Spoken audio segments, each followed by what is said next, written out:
I want to talk about physical health and somatic symptoms because as my life has been changing and fluctuating, so has my health, mentally, emotionally, but physically. And the state of your physical health and mental health, and I guess your emotional state, they all kind of go hand in hand. And it's really hard if one falls, because you've got to try and pick that back up without letting the others fall as well.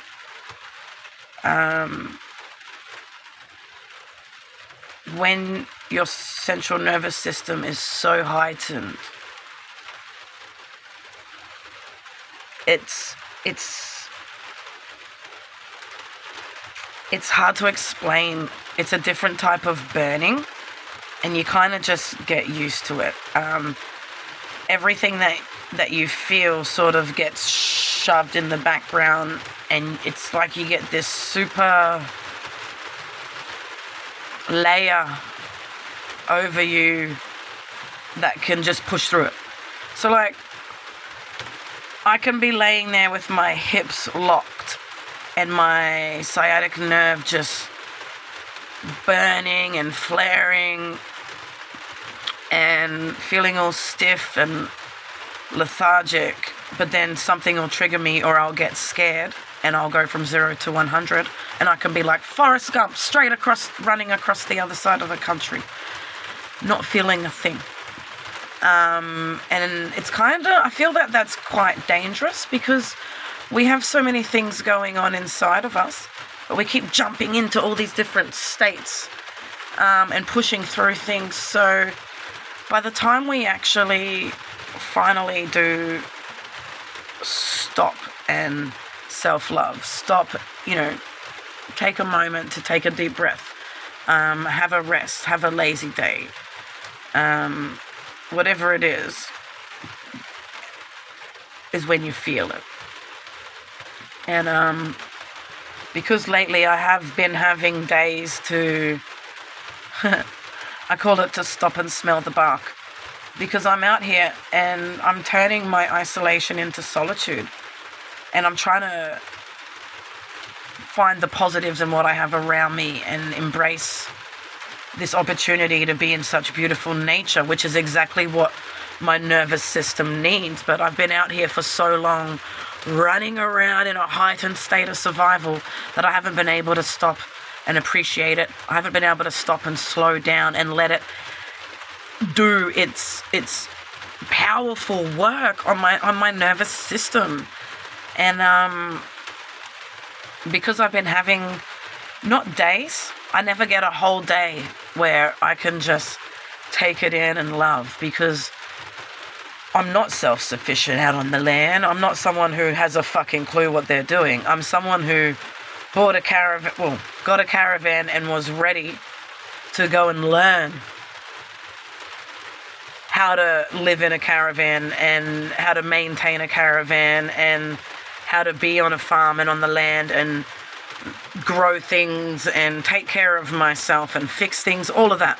And I never got to, because literally the first week of moving into it, I got dropped on my ass, and I've only just now, in these last couple of months, had the chance to go, okay, let's take a moment and breathe. It has been non-fucking stop. So my guts have been all out of whack. My immune system has shot to shit.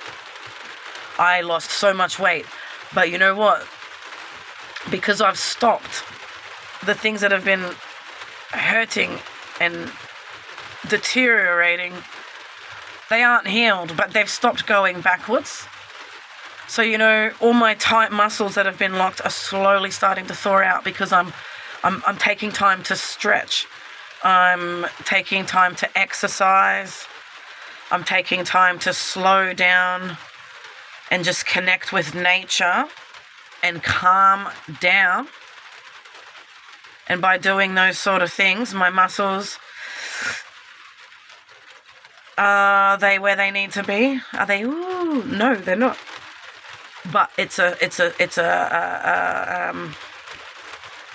process, yeah, a journey.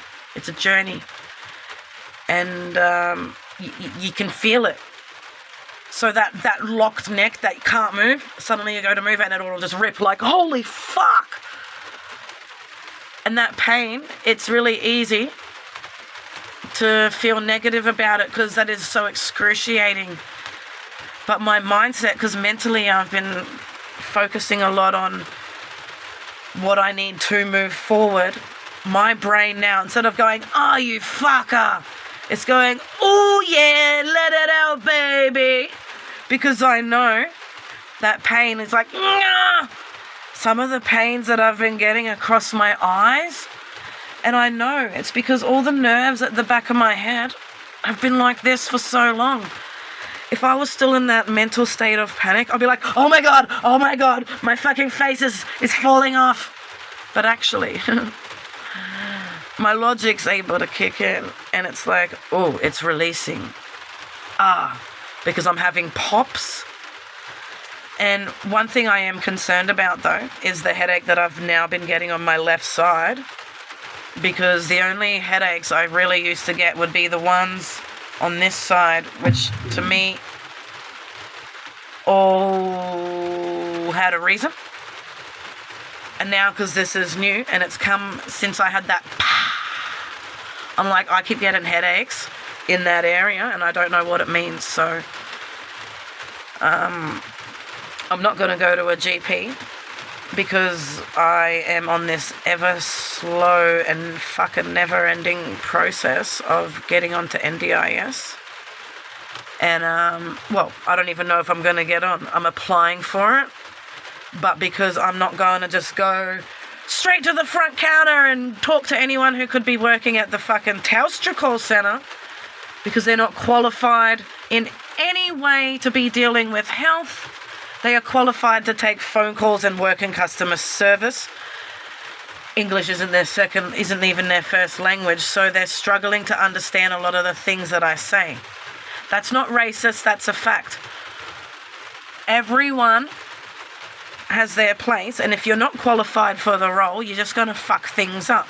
And when it's trauma and mental health and things like NDIS, they should be really fucking cherry picking their staff. I tell you, mate, it is not normal what you go through with the people in the receptions and front desks at all these medical places. They're just getting people who have computer and phone experience, but nothing to do with the wow. Anyway, sorry, that was starting to take a breath. I'm gonna pause. Sorry. That is why I'm doing the process the way I am. You know, at the start of the year, one human being in a community centre got me connected to so many things that now have me on a very safe journey trying to get onto NDIS. The reason it is taking so long is I haven't had a GP or a therapist in like 2 years, and you need all that paperwork. So even though I had all the old one, they needed current. So I had to get assessments done through proper like psychiatrists and psychologists and whatnot, who are qualified in the NDIS, blah blah blah blah. And then they had to put it all together with all of my previous reports to make a more to-date report. And then, because I got so triggered with the last person who was about to do my process, because there's all these different steps you have to take. So right now, literally, I'm at the step of getting the paperwork together to go through to the actual NDIS assessor. But what usually happens is they're like, just bring all your paperwork, go on in. And then you get someone who's like, what's this, what's that? And you get triggered and you're like, Mah! And then a lot of the time you get declined because that person has no fucking idea. So aside from flipping out so hard, I have, once I've calmed down, spoken to the right people,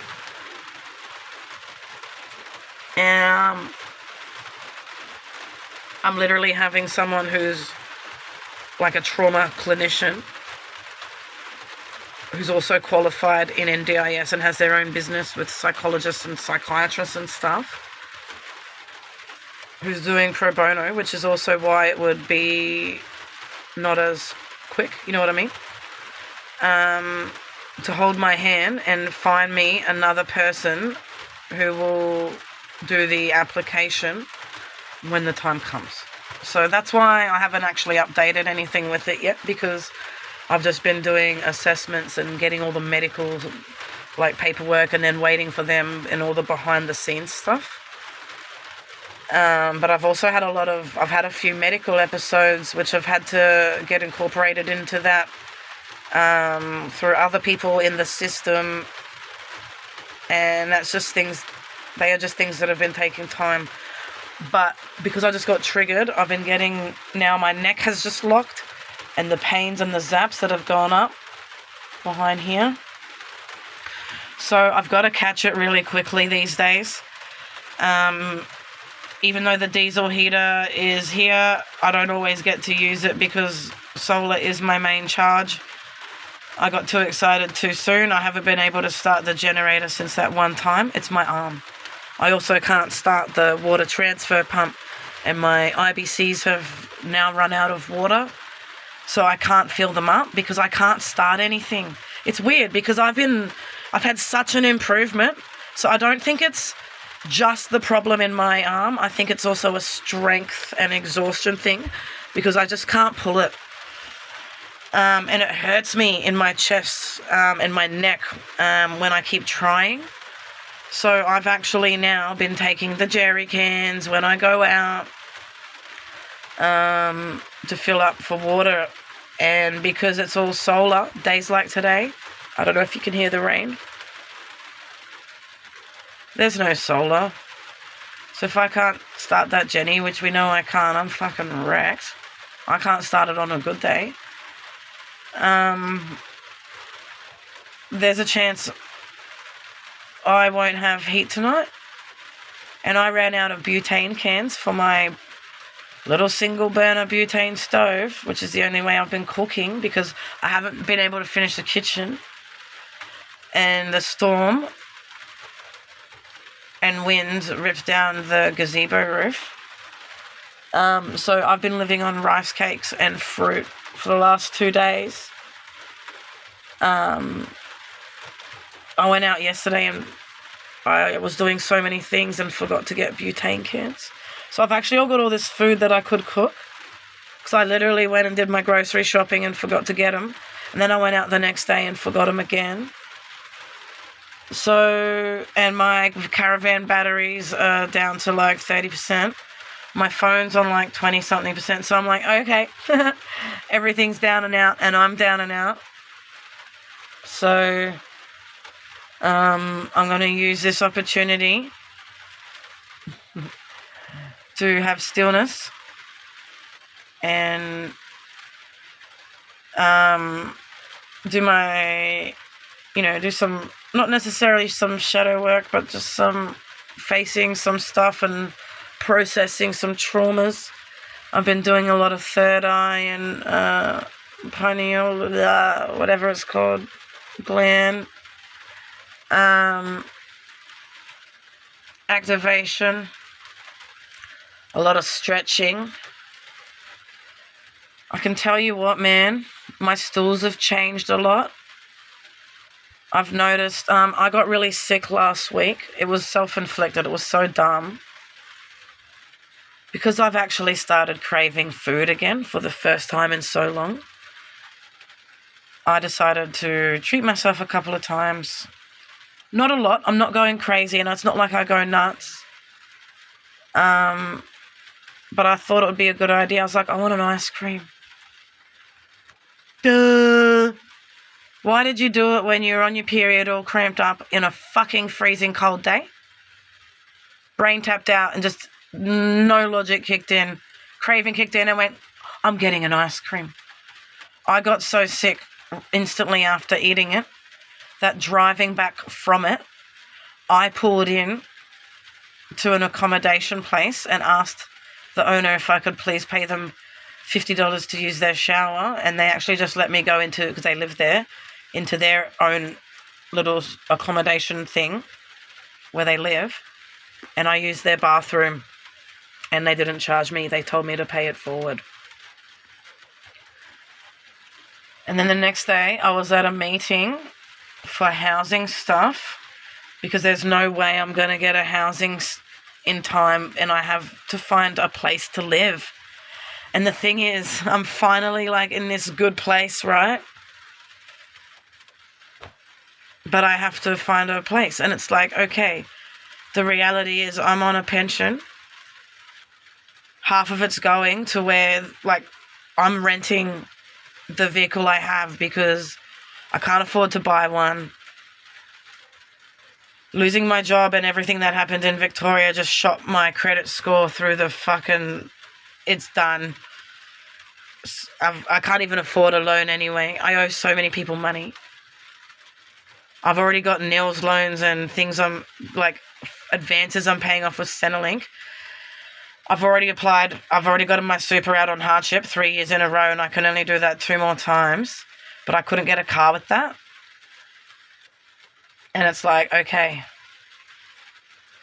if I don't actually find somewhere by the time I have to move, everything that I've just built to start healing and fix you know what I mean? And my pets, like, I can't keep moving the rabbits around. I can't keep renting that car if I move to a different area, because it's tied to arrangements and stuff that I've got going on for the area I'm in. My sensory is still on a journey. If I go and live in an area with people right now, I'll just start coming undone and getting triggered. Like, all my safety and everything that I've worked on, I need to know that I'm not going to lose it. But I also, like, wherever I go, I need to be able to afford it. I need it to be okay for all 4 pets. See, where I am right now, it's so big and Sadie doesn't run off. But if I go to somewhere that has a yard and there's a road, I need a fence. I can't afford a rental. I have no credit rating, so they wouldn't let me. Who's going to want to go on a fucking lease with me? I can't live with anyone.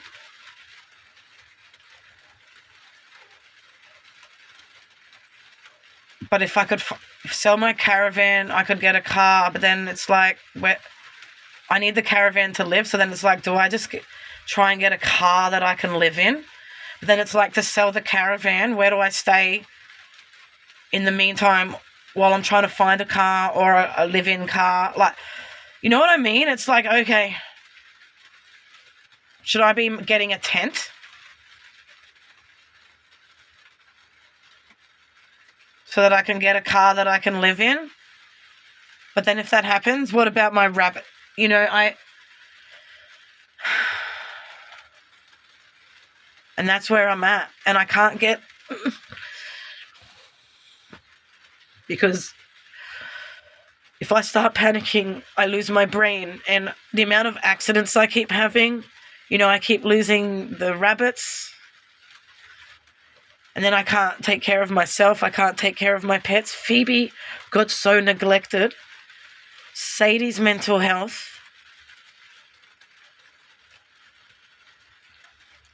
And I lose myself. I become a toxic, angry psycho who can't see in front of them, who wants to die. And I've worked really hard to get through this darkness, but my health is slowing me down, and my situation is closing in on me, and it's like everything's against me, but I still have all 4 pets. I have support out there. Unlike so many Aussies, I've got this caravan. I've got a vehicle so I can go and get jerry's of water. And when the universe brings days of sunshine, I have enough power in the van for my heat. When the universe brings me rain, I get to be forced into stillness to just rest and try and figure it all out. And that's so painful. I am burning and my legs are locked and my hips have these weird sensations where it's like knobbly, and it's like, okay, I could sit here and cry in the fetal, or I can get up and do some stretches, have some of my rice cakes or a banana, chuck on some frequencies or, some beautiful healing music, and maybe go inside for some answers or an idea or some guidance that might lead me to something I can search online, or an idea of something I can create that might bring something out in the community. I don't know, but all I know is running around like a Tassie devil is not going to get it fixed, and it's only going to make me get sicker.